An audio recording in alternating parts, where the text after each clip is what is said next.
다시 한번 우리 레위기 말씀, 레위기 4장 27절 35절 말씀 우리 함께 갑니다. 자, 함께 합니다. 시작. 만일 평민의 한 사람이 여호와의 계명 중 하나라도 부지 중에 범하여 허물이 있었는데 그가 범한 죄를 누가 그에게 깨우쳐 주면 그는 흠없는 암염소를 끌고 와서 그 범한 죄로 말미암아 그것을 예물로 삼아 속죄 제물의 머리에 안수하고 그 제물을 번제물을 잡는 곳에서 잡을 것이요 제사장은 손가락으로 그 피를 치고 번제단 뿔들에 바르고 그 피 전부를 제단 밑에 쏟고 그 모든 기름을 화목제물의 기름을 떼어낸 것 같이 떼어내 제단 위에서 불살라 여호와께 향기롭게 할지니 제사장이 그를 위하여 속죄한즉 그가 사함을 받으리라. 그가 만일 어린 양을 속죄 제물로 가져오려거든 흠없는 암것을 끌어다가 그 속죄제 제물의 머리에 안수하고 번제물을 잡는 곳에서 속죄 제물로 잡을 것이요 제사장은 그 속죄 제물의 피를 손가락으로 찍어 번제단 뿔들에 바르고 그 피는 전부 제단 밑에 쏟고 그 모든 기름을 화목제 어린 양의 기름을 떼어낸 것 같이 떼어내어 제단이 여호와의 아점을 위해서 불사를 치니 이같이 제사장이 그가 범한 죄에 대하여 그를 위하여 속죄한즉 그가 사함을 받으리라. 아멘. 이어서 히브리서 9장 8절 14절 말씀 함께 선포합니다. 성령이 일어서 보이신 것은 첫 장막이 서 있을 동안에는 성소에 들어가는 길이 아직 나타나지 아니한 것이라. 이 장막은 현재까지 비우니 이에 따라 드리는 예물과 제사는 섬기는 자를 그 양심상 온전하게 할 수 없나니 이런 것은 먹고 마시는 것과 여러 가지 씻는 것과 함께 육체의 예법일 뿐이며 개혁할 때까지 맡겨둔 것이니라. 그리스도께서는 장래 좋은 일의 대제사장으로 오사 손으로 짓지 아니한 것 곧 이 창조에 속하지 아니한 더 크고 온전한 장막으로 말미암아 염소와 송아지의 피로 하지 아니하고 오직 자기의 피로 영원한 속죄를 이루사 단번에 성소에 들어가셨느니라. 염소와 황소의 피와 및 암송아지의 죄를 부정한 자에게 뿌려 그 육체를 정결하게 하려 거룩하게 하거든 하물며 영원하신 성령으로 말미암아 흠없는 자기를 하나님께 드린 그리스도의 피가 어찌 너희 양심을 죽은 행실에서 깨끗하게 하고 살아계신 하나님을 섬기게 하지 못하겠느냐. 아멘. 우리 내용 파악에서 함께 말씀 한 번 더 내용 파악의 내용을 함께 읽습니다. 성막이 완성되고 하나님께서 백성들 사이에 거하시니 하나님의 존전 앞에 나아가는 자들에게는 성결함이 요구되었습니다.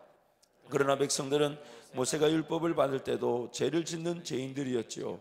하나님께서는 그들을 벌하지 않으시고 도리어 그 죄를 해결할 방법을 마련하셨습니다. 죄를 덮을 속죄를 계획하신 것입니다. 속죄의 방법은 바로 죄 지은 자를 대신해 짐승을 죽이는 것이었습니다. 하나님께서 확고하게 정하신 바는 죄는 죽음으로 값을 치르는 것입니다. 누군가는 죄값을 치러야 합니다. 그래서 짐승이 죄를 범한 사람 대신에 죽습니다. 또 언제나 죄인들이 그들의 해결을 나타내 보이려고 제물을 사용하기만 하면 하나님께서는 죄인의 죽음 대신에 동물의 죽음을 죄값을 치르는 제물로 받아들이셨습니다. 이러한 구약의 은유는 신약의 너무나 명확한 모습으로 드러납니다. 예수 그리스도의 십자가의 죽으심이 모든 것을 밝게 비추십니다. 구약의 제물들이 사람들을 위해 대신 죽은 것 같이 예수님이 우리를 위해 대신 죽으셔서 우리의 죄를 사하셨다는 것을 알게 해줍니다. 그리고 우리가 언제나 주님 앞에 나아가기만 하면 우리의 죄를 사해 주시는 분이심을 알게 해줍니다. 하나님의 온전한 뜻이 우리 눈앞에 나타났습니다. 아멘. 뒤로 넘기시면 묵상하기에서 1번 질문 갑니다. 시작. 하나님께서는 왜 우리에게 제사의 방법을 가르쳐 주셨나요? 레위기 4장 31절 말씀 같이 한번 갑니다. 시작. 그 모든 기름을 화목제물의 기름을 떼낸 것 같이 떼어내 제단 위에서 불살라 여호와께 향기롭게 할지니 제사장이 그를 위하여 속죄한즉 그가 사함을 받으리라. 35절 말씀. 그 모든 기름을 화목제 어린 양의 기름을 떼낸 것 같이 떼내어 제단이 여호와의 아점을 위해서 불사를 치니 이같이 제사장이 그가 범한 죄에 대하여 그를 위하여 속죄한즉 그가 사함을 받으리라. 아멘. 35절 끝부분에 그가 범한 죄에 대하여 그를 위하여 속죄한즉 그가 사함을 받을 것이다. 이것이 바로 제사의 목적이었습니다. 2번 문제 함께 합니다. 신약에서 온전히 드러난 구약의 제사의 역할은 무엇이었나요? 자, 히브리서 9장 8절에서 10절 말씀 같이 갑니다. 성령이 이로써 보이신 것은 첫 장막이 서 있을 동안에는 성소에 들어가는 길이 아직 나타나지 아니한 것이라. 이 장막은 현재까지의 비유니 이에 따라 드리는 예물과 제사를 섬기는 자를 그 양심상 온전하게 할 수 없나니 이런 것은 먹고 마시는 것과 여러 가지 씻는 것과 함께 육체의 예법일 뿐이며 개혁할 때까지 맡겨둔 것이니라. 아멘. 이 구약에 나타난 제사의 역할은 이 개혁할 때까지 맡겨둔 것이다 라고 말합니다. 개혁할 때까지 맡겨둔다는 말은 보면 온전하지 못하기 때문에 온전함이 올 때까지 잠시 허락한 것이다 라는 뜻입니다. 온전하지 못하기 때문에 온전한 것이 주어질 때까지 잠시 허락되어졌다. 이 구약의 이 제사는요, 그 자체로도 완전하지 못하였고, 또 오늘 우리가 살펴보겠지만은 궁극적인 하나님과 그 백성과의 관계 회복의 차원에서 궁극적인 그 내용을 성립시키지 못하였습니다. 그 제사 자체로도 불완전했던 것이 제사 제물의 문제도 있었고, 또한 제사 제물을 가지고 제사를 드려주는 대제사장도 인간이다 보니까 그 인간 대제사장의 자기도 사람, 즉 죄인이다 보니 예물을 하나님께 드리는 것에 제약을 갖고 있었죠. 또한 지정된 장소, 성전. 그래서 지금도 유대인들은 까만 옷을 입고 다닙니다. 모자도 까만 옷을 쓰고 까만 옷만 입습니다. 왜냐하면 하나님께 예배드릴 성전이 없는데 우리가 감히 우리 삶을 즐길 수 없다 그래서 까만 옷을 입고 다니죠. 지금도 그들은 예배를 제대로 드리지 못합니다.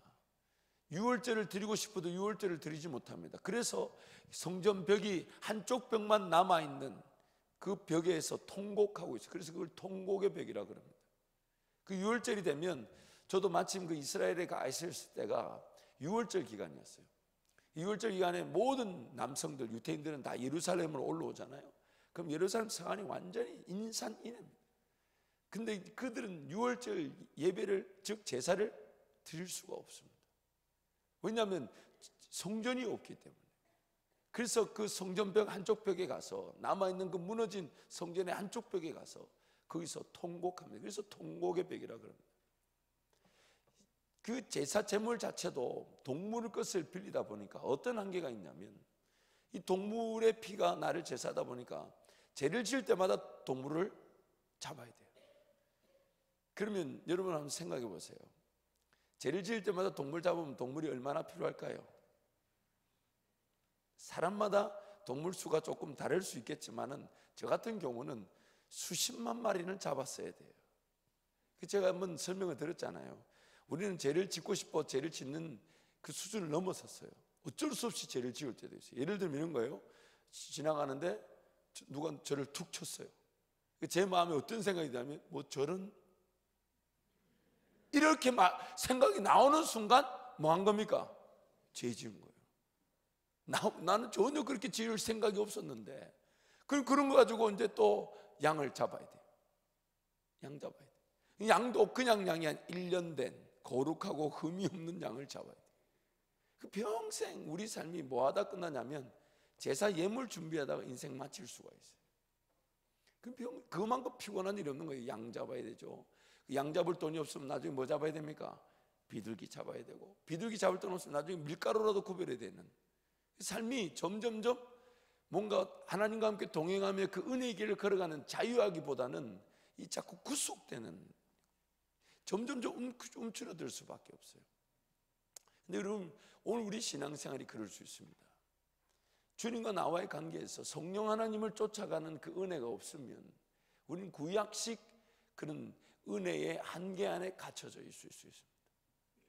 다음에 좀 더 율법에 대한 말씀도 나오기 때문에 살펴보겠지만은, 오늘 우리 삶의 최대 관건은 뭐냐면 예수 그리스도를 통해 내가 지금 성령 하나님과 함께 동행할 수 있다는 것입니다.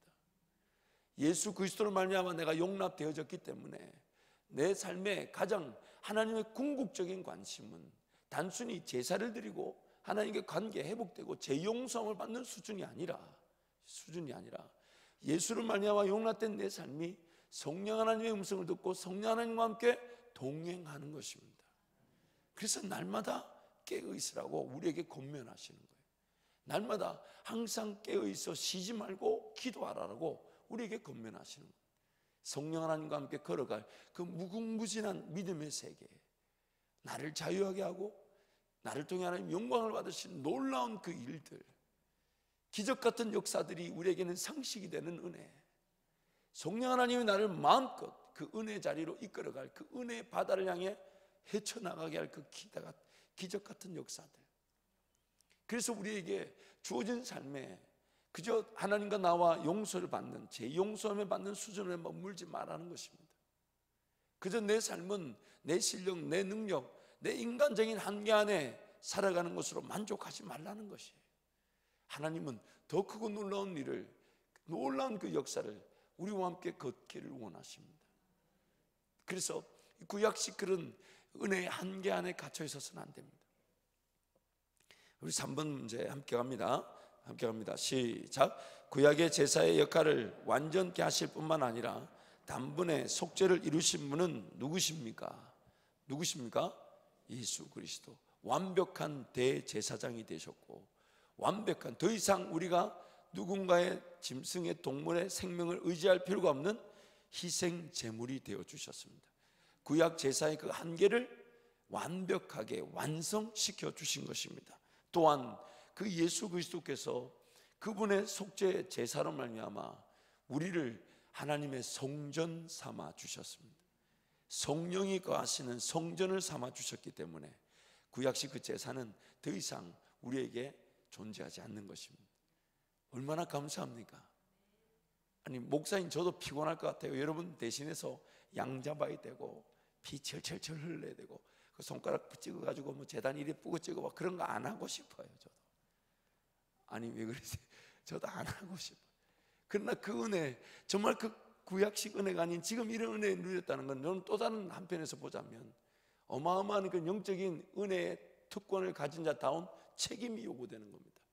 하나님께서 그 구약식 제사가 아닌 예수 그리스도라는 완벽한 은혜를 우리에게 주셨다는 것은 저와 여러분의 삶을 통해 하나님 걸어가고자 하시는 놀라운 그 은혜, 그 놀라운 능력의 역사가 무궁무진하다는 것입니다. 무궁무진하다는 거예요.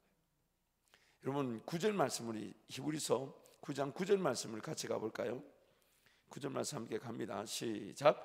이 장막은 현재까지의 비우니 이에 따라 드리는 예물과 제사는 섬기는 자를 그 양심상 온전하게 할 수 없다. 이 구약의 제사에, 그런 제사 자체에도 한계가 있다 그랬습니다. 그렇죠? 희생 제물에 한계가 있다 그랬고, 제사를 드려주는 대제사장도 사람이다 보니, 그도 죄인이다 보니 그도 한계가 있다 그랬어요. 그리고 또한 지정된 장소, 성전이 준비되어 있지 않으면 또 제사를 드릴 수 없다 그랬어요. 제사 자체의 한계도 있지만은 제사를 통해, 즉 하나님과의 관계적 측면에서 보면 하나님이 제일 궁극적으로 바라셨던 게 있습니다. 그게 뭐냐면 그 사람의 양심. 이 양심이라는 단어가 헬라어로는 시네이 데이신이라는 뜻인데, 이건요 하나님과 그 사람 간의 전인격적 관계, 전인적 관계를 뜻하는 겁니다. 그 양심이란 말은 그가 하나님과의 전인적 관계를 뜻하는 겁니다. 구약의 제사 그것만으로는 그 사람이 하나님과의 전인적 관계를 회복하지 못하더라는 겁니다. 그 양심을 온전하게 하지 못하더라는 겁니다. 그래서 여러분 14절 말씀 가보세요. 우리 히브리서 9장 14절 말씀 함께 합니다. 하물며 영원하신 성령으로 말미암아 흠없는 자기를 하나님께 드린 그리스도의 피가 어찌 너희 양심을 죽은 행실에서 깨끗하게 하고 살아계신 하나님을 섬기게 하지 못하겠느냐. 9절에서 구약의 제사의 가장 큰 문제가 뭐냐면 우리의 양심을 깨끗하게 하지 못하더라는 거예요. 그래서 예수 그리스도를 말미암아 그 제사 제도가 완성되었을 때에 하나님의 궁극적인 뭐냐면 우리의 양심, 즉 하나님 앞에서의 나의 전인적 관계가 회복되기를 원하시는 거예요. 전인적 관계가 회복되기를 원하시는 거예요. 이걸 에스겔서 36장을 가보면 좀 더 구체적으로 하나님 분명하게 그것을 명시하고 계십니다. 구약의 제사의 한계로 말미암아 신약 즉 예수 그리스도로 말미암아 나타날 제사의 그 분명한 내용을 에스겔을 통해 예언하시면서 그것을 분명히 적시하고 있는데, 에스겔 36장 우리 16절부터 20절 말씀 먼저 갑니다. 함께 갑니다.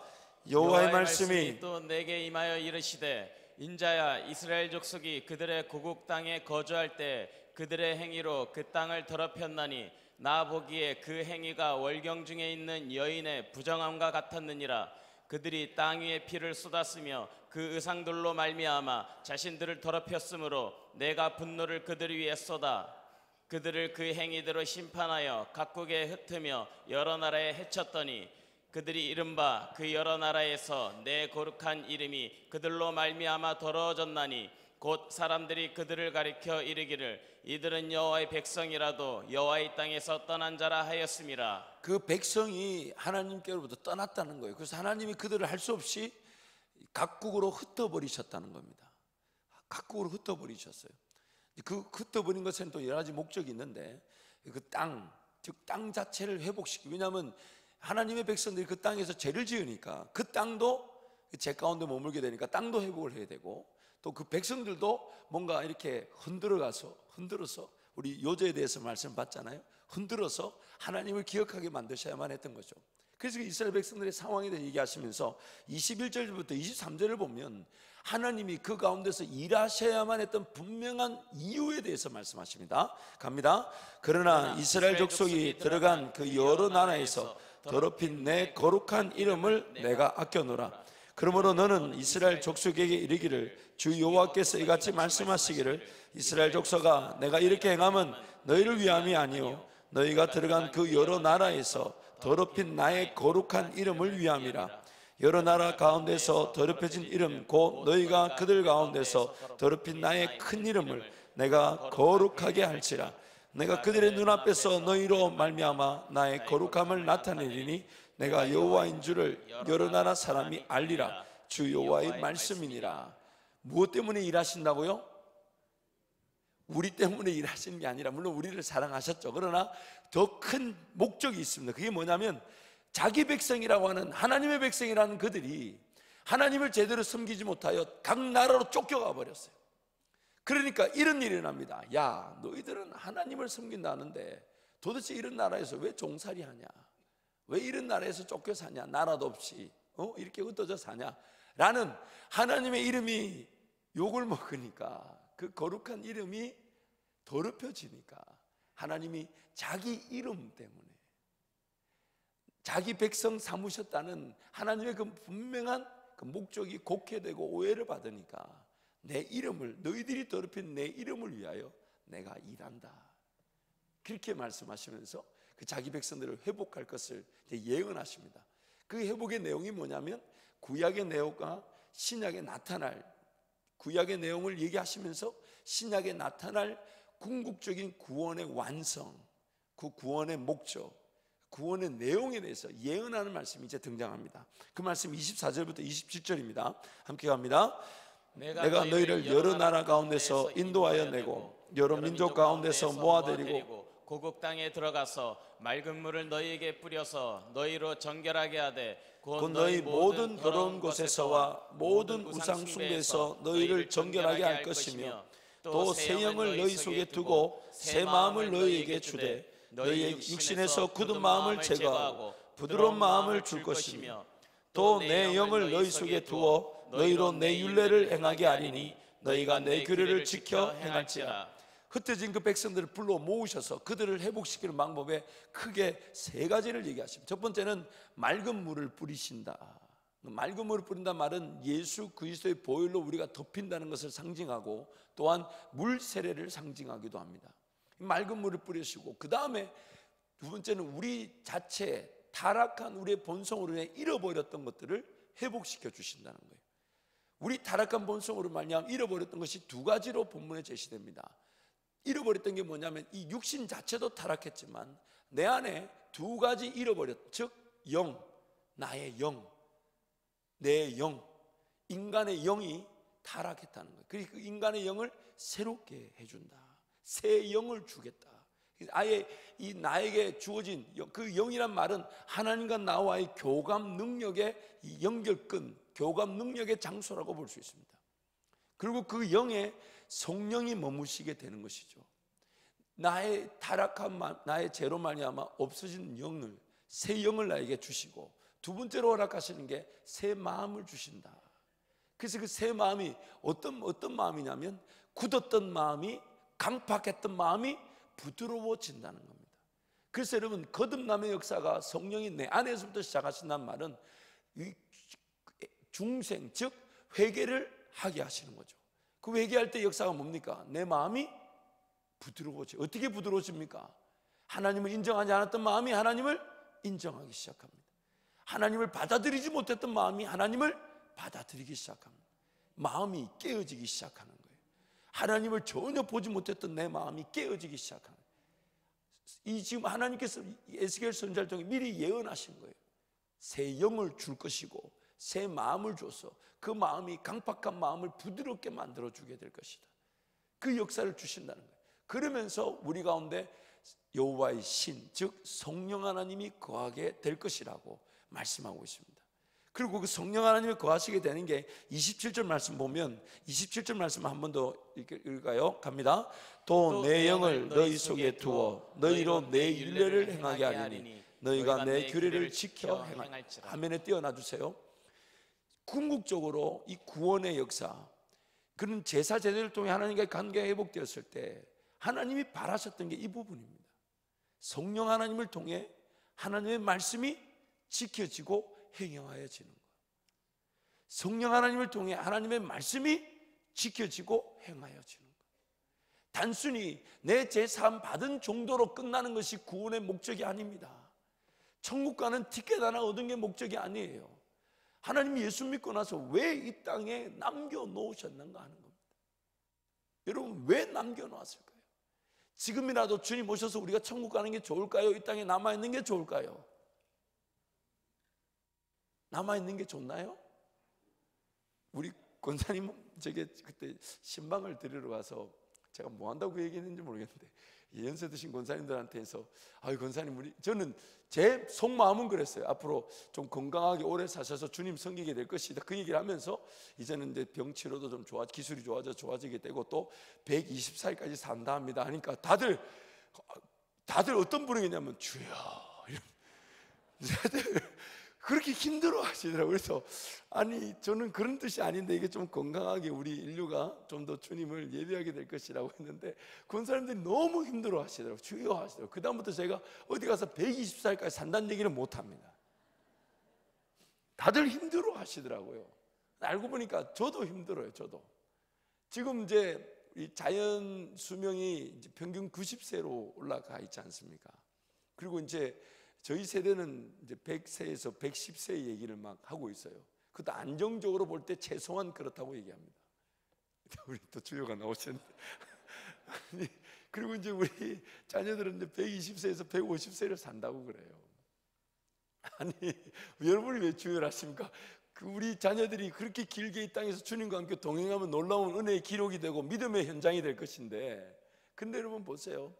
주님이 이 땅에 남겨놓으시니까 분명한 목적이 있습니다. 아니, 예수 믿고 천국 가는 게 목적이면 예수 믿는 순간 하늘문을 쫙 열고 천사들 쫙 보내가지고 나팔 쫙 불면서 이렇게 하는 거, 빰빠밤 빰빰빰빰빠밤 이렇게 하면서 김종진 예수 믿어 천국가 쫙 데리고 올라가며 예수 안 믿는 사람들 줄을 설 텐데, 그렇잖아. 예수 안 믿는 사람들 줄을 설 텐데, 와, 예수 믿으면 천국 가는 거네요. 줄을 설 텐데 뭐하러 남겨놔가지고 내 삶 살기도 허덕거리며 힘들 이 형편을 겪게 하시냐 말이죠. 분명한 목적이 있어요. 그것은 하나님이 이 땅을 지으셨고 그 지으신 만물이 우리를 지은 창조의 목적과 동일합니다.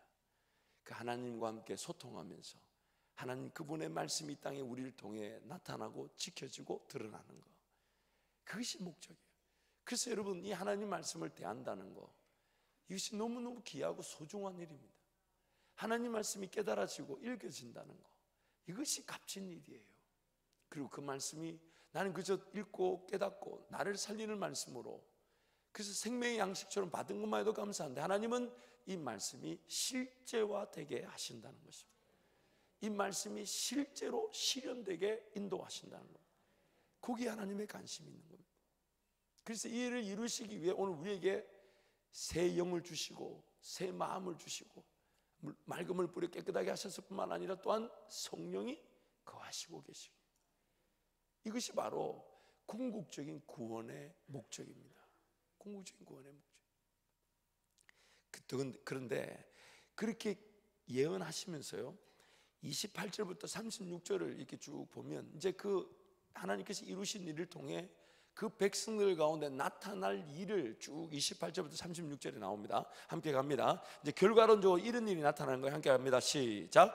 내가 너희 조상들에게 준 땅에서 너희가 거주하면서 내 백성이 되고 나는 너희 하나님이 되리라. 내가 너희를 모든 더러운 데에서 구원하고 곡식이 풍성하게 하여 기근이 너희에게 닥치지 아니할 것이며 또 나무의 열매와 밭의 소산을 풍성하게 하여 너희가 다스리는 기근의 욕을 여러 나라에서 당하지 아니하게 하리니 그때 너희가 너희 악한 길과 너희 조천마탄 행위를 기억하고 너희 모든 죄악과 가증한 일로 말미암아 스스로 믿게 보리라. 주 여호와의 말씀이니라. 내가 이렇게 행하면 너희를 위함이 아닌 줄을 너희가 알리라. 이스라엘 족속아 너희 행위로 말미암아 부끄러워하고 한탄할지어다. 주 여호와께서 이같이 말씀하셨느니라. 내가 너희를 모든 죄악에서 정결하게 하는 날에 성읍들의 사람들이 거주하게 하며 황폐한 것이 건축되게 할 것인즉 전에는 지나가는 자의 눈에 황폐하게 보이던 그 황폐한 땅이 장차 경작이 될지라.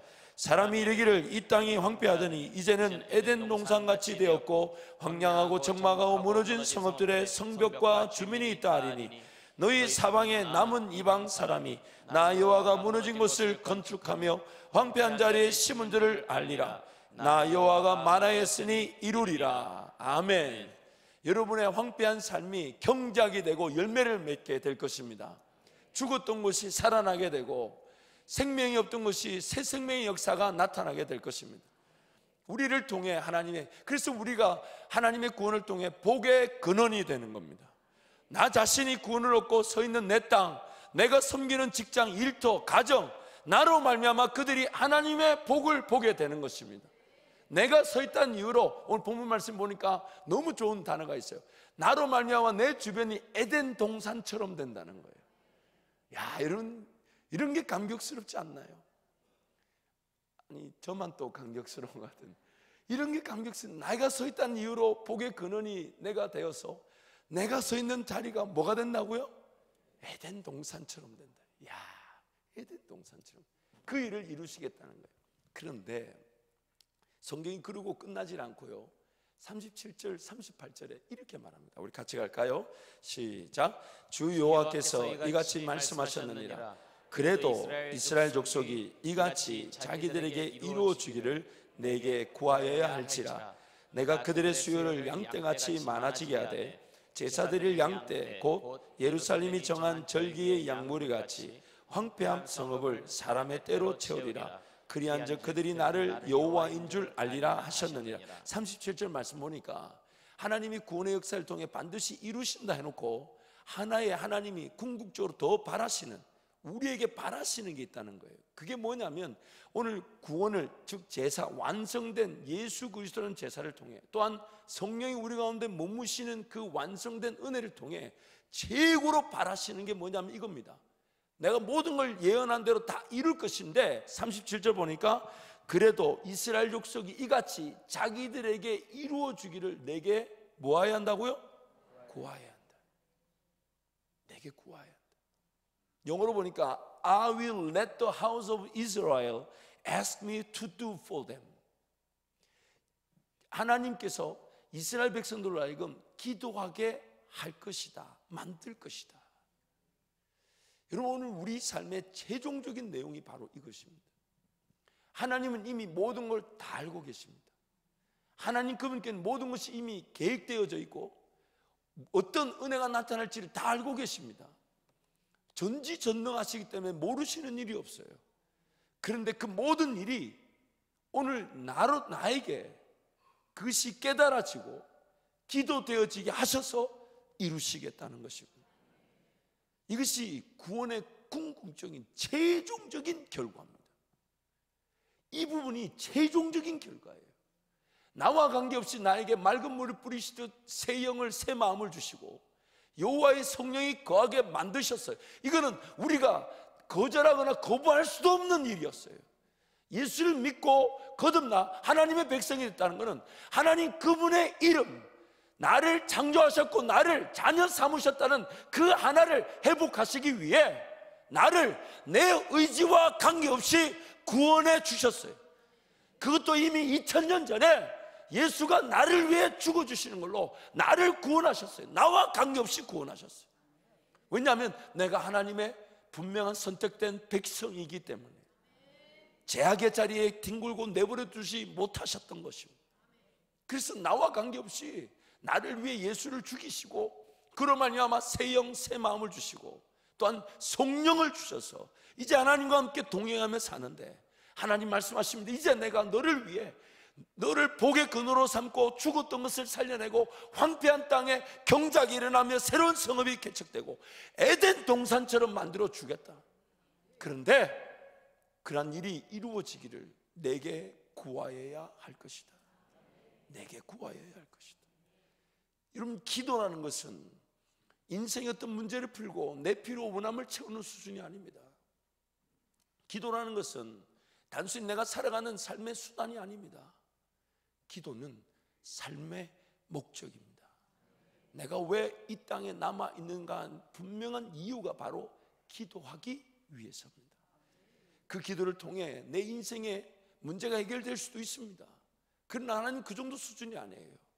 마치 내가 가지기 때문에 포도나무 대신 주님께 딱 들러붙어 있다 보니까 주님의 그 영양분이 내가 원튼 원하지 않든 나에게 흘러 들어오게 되어 있습니다. 그 영양분이 흘러 들어오다 보니 그 주님 마음이 깨달아지고 주님의 생각이 느껴지며 주님의 원하시는, 또 주님이 바라보시는 그 시선, 그것은 결국 가지인 내가 잎이 나고 꽃이 피고 열매를 맺게 돼 하나님께 영광이 돌리게 될 그런 역사가 될 것인데, 또한 그 역사가 일어날 때는 나라는 존재가 제일 기뻐하고 즐거워하고 제일 사랑하고 제일 행복할 길이 될 것이고 하나님께 가장 큰 영광을 올려드릴 기회가 될 것이기 하나님 나에게 끊임없이 말씀하고 싶어 하십니다. 그래서 그 기도라는 것은, 여러분, 인생의 문제 어려움을 닥쳐서 오는 기도의 수준에 머물러 계시면 안 돼요. 주님과 소통하는 장이 되는 겁니다. 나의 잃었던 하나님과의 교감 능력이 살아나는 것이고 내 영이 성령 하나님을 모시면서, 그래서 성경이 이렇게 말하죠.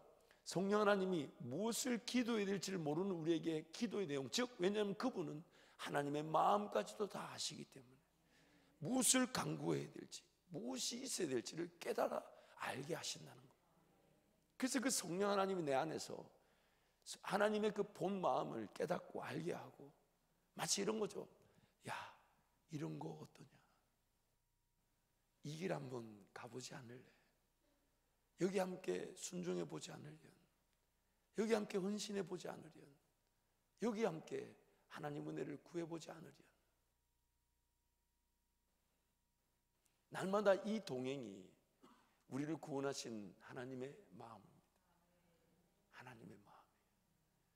그래서 삶의 시간들을 정리하고 어떻게든 하나님 그분께 달려나와 은혜를 구하려고 하는, 단지 내 삶을 해결하고 뭔가 받을 거, 누릴 것, 그 수준에 머무는 게 아니라 나를 통해 궁극적으로 내 갈 길을 나보다 더 잘 아셔서 영광을 받으실 그 하나님의 마음을 내가 깨닫는 것입니다. 내가 깨닫는. 그래서 이 말씀 우리에게 주신 겁니다. 사랑하는 성도 여러분, 이번 이 사순절 기간에 하나님과의 그 동행, 소통이 살아나기를 축복합니다. 교감이 살아나기를 축복합니다. 하나님 그분이 나에게 말씀하시는 그 말씀이, 그 음성이 너무 귀해서 그 음성 앞으로 달려나갈 수밖에 없는 저와 여러분이 되기를 축복합니다. 우리 사람은 통성으로 기도하겠습니다.